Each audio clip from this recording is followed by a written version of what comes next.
Hello guys, good afternoon. Welcome back sa ating channel. Welcome back na naman para sa panibago na namang lecture for the review, no? Yung mga nagbabalak dyan na mag-take ng board examination for criminologists this June 2022, no? So we are uploading lectures and Q&A para makatulong sa inyo guys sa inyong paghahanda sa pag-take ng board examination, no?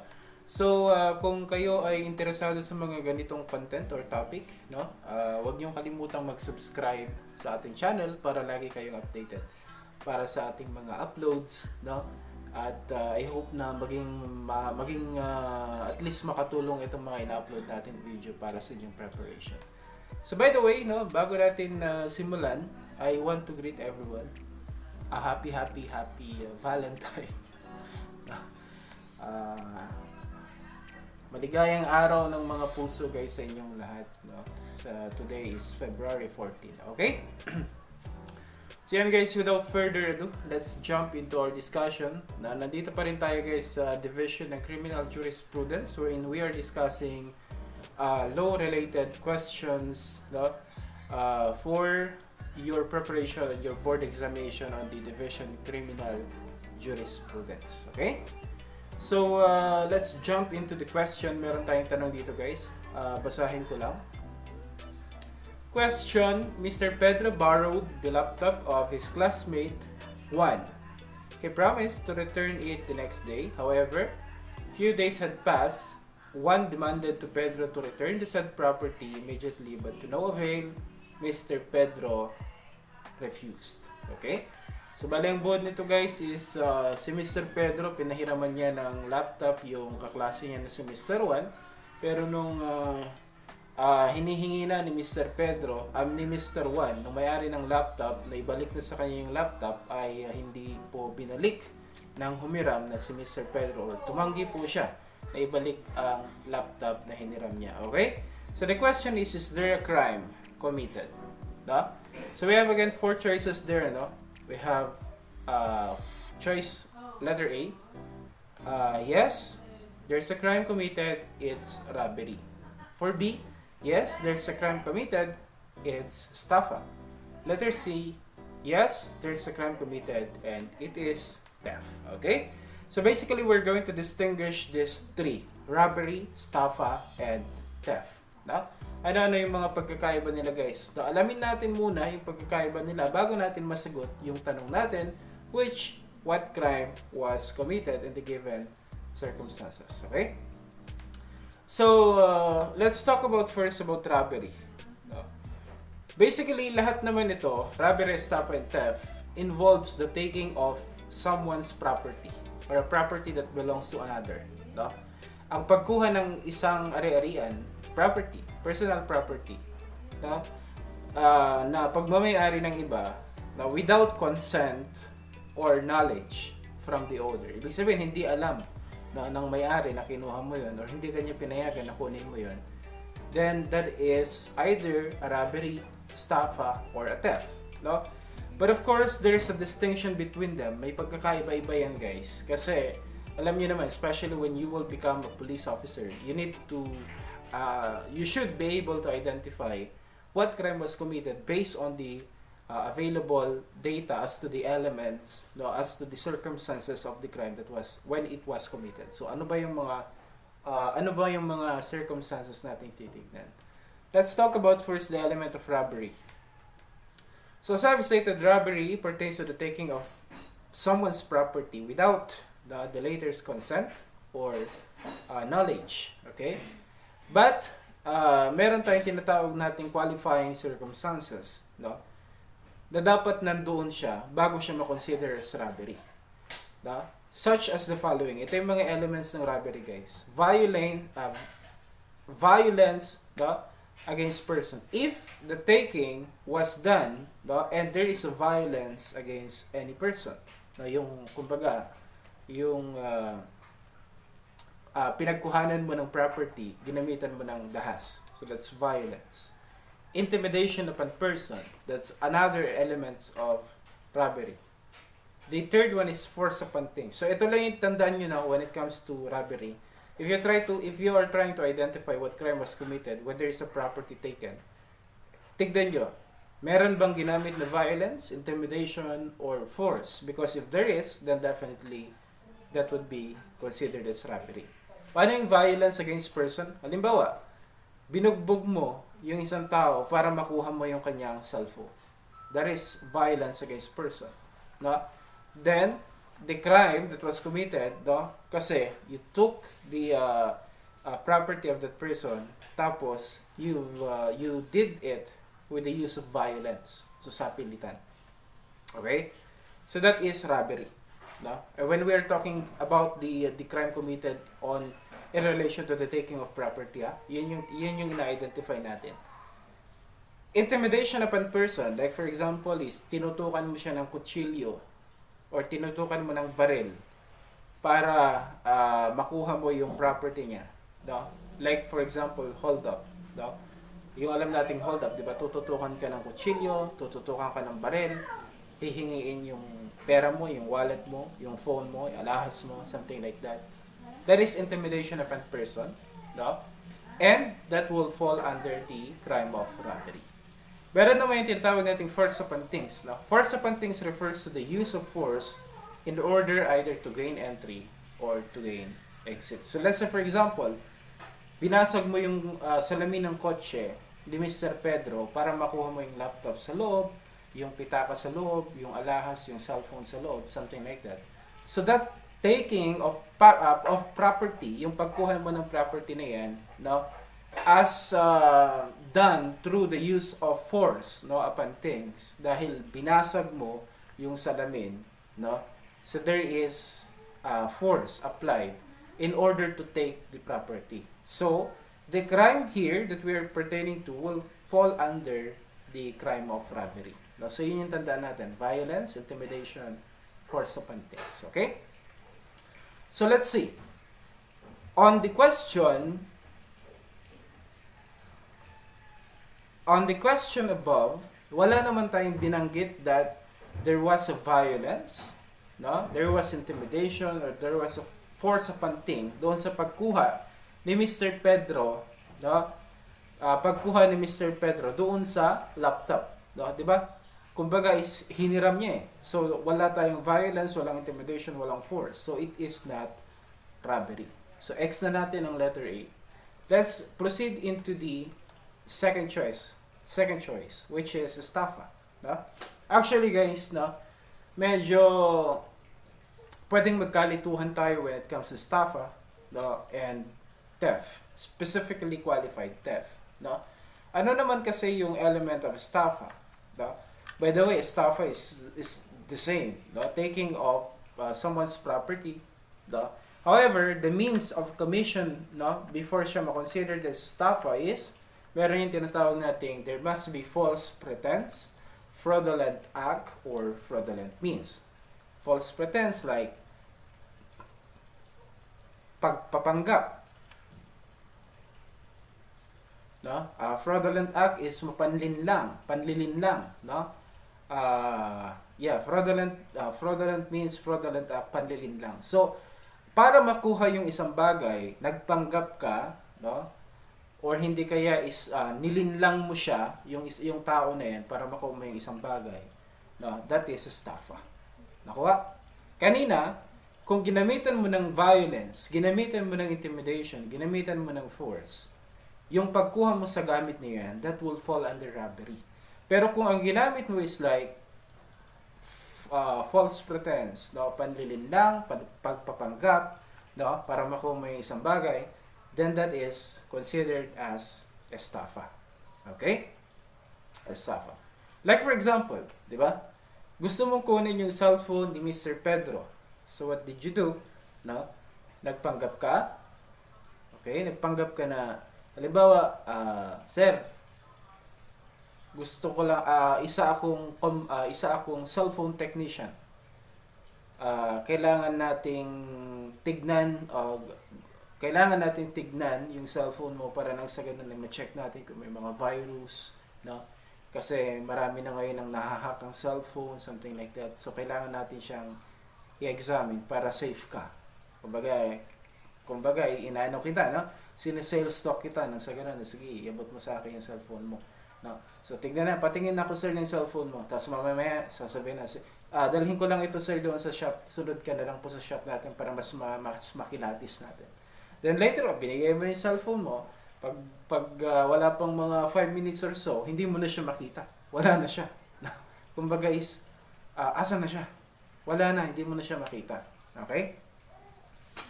For that, no, paano niya nakuha yung cellphone? Ginamitan niya ba ng force, violence, or intimidation? Wala naman. No? Ano ang ginamit niya para makuha niya yung property? Yung tinatawag nating false pretense, the use of false pretense, or the use of fraudulent act or fraudulent means. Pagpapanggap, panlilinlang, then that would be considered as estafa. Okay, estafa. Okay?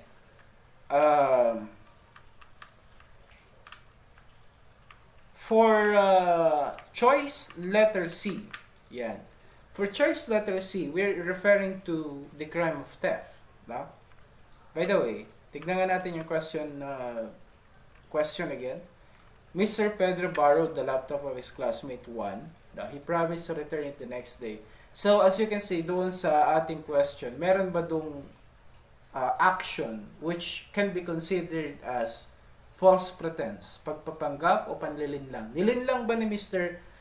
Pedro si Mr. 1 para makuha niya yung laptop? Okay? This is important here, no? Kaya nga, I think we should remember that when we are reading questions, especially for board examinations, just we only focus on the given facts. No? Kasi alam ko, meron sa inyo iisipin, sir, hindi ba panlilin lang yung sabi niyang ibabalik niya the next day? For this question, it is not considered because kailangan, dapat maipakita, no? Maipakita na meron ngang pagpapanggap or panlilinlang na ginawa si Mr. Pedro kay Juan, which is wala naman kasi sabi niya lang is hiramin niya, ibabalik niya kinabukasan. So I think wala naman doong panlilinlang or pagpapanggap na nangyari. Okay? To better understand it, now let's go to the theft. Now doon sa theft naman tayo mag-focus. Okay, what's the element of theft? Now, first is there was a taking of personal property. Dapat may kinuhang property. Meron bang kinuhang property si si accused, which is si Mr. Pedro?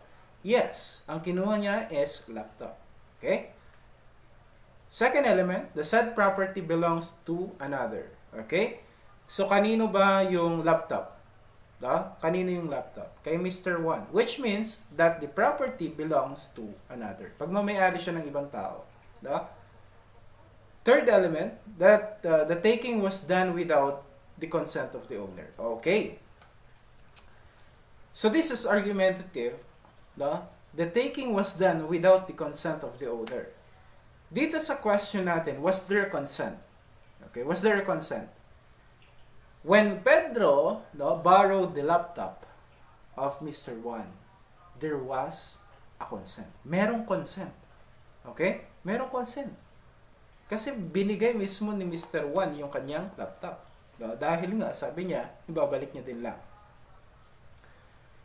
However, when Pedro, when the owner of the laptop, which is 1, nung si 1 ay pinapasoli niya na yung laptop, Pedro refused.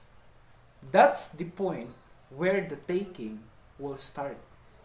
Diyan na papasok yung taking. Kasi yung una, it's not taking yet. Yes, it is taking, but it is borrowing. Pagpapahiram. Pagpapahiram lang yun.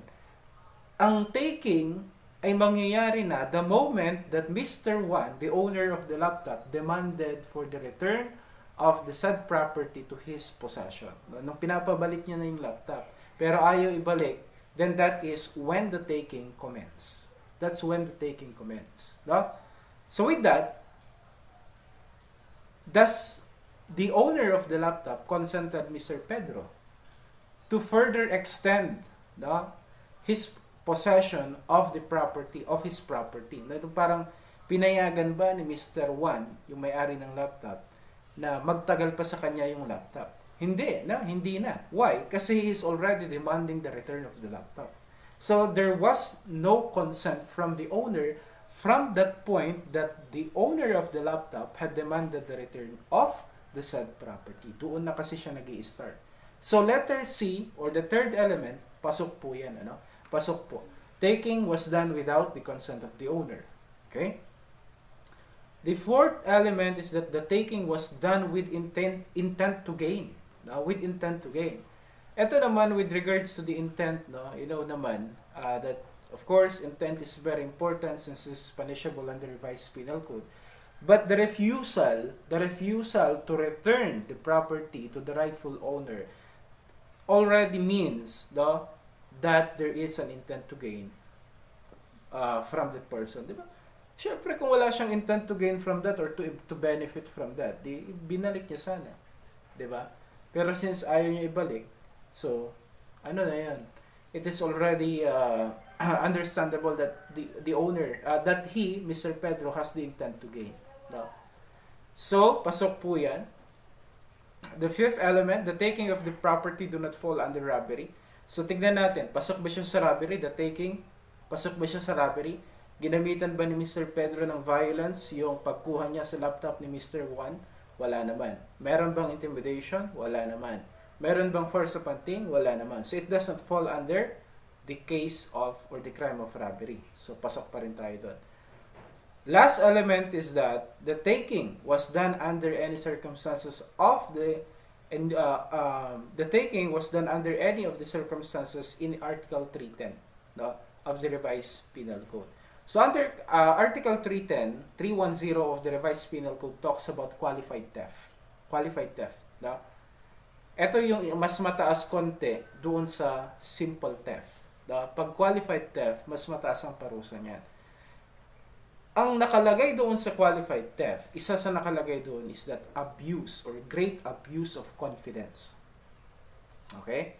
If there is a great abuse of confidence, then that is considered as qualified theft. If this was used in order to get or in order to take the property. Di ba?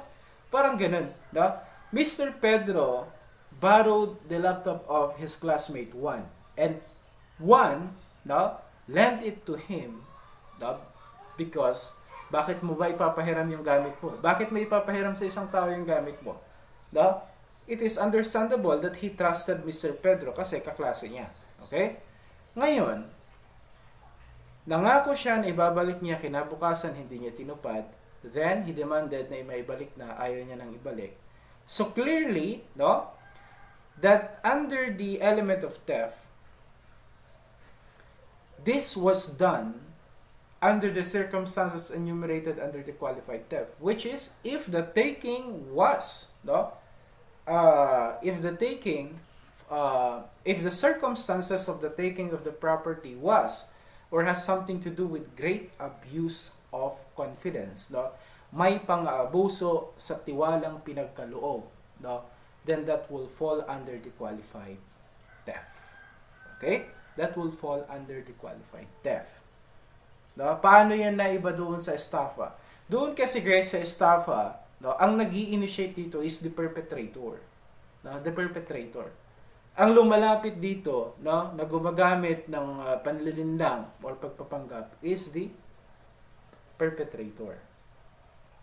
Okay? Let's say for example, ganito. Okay?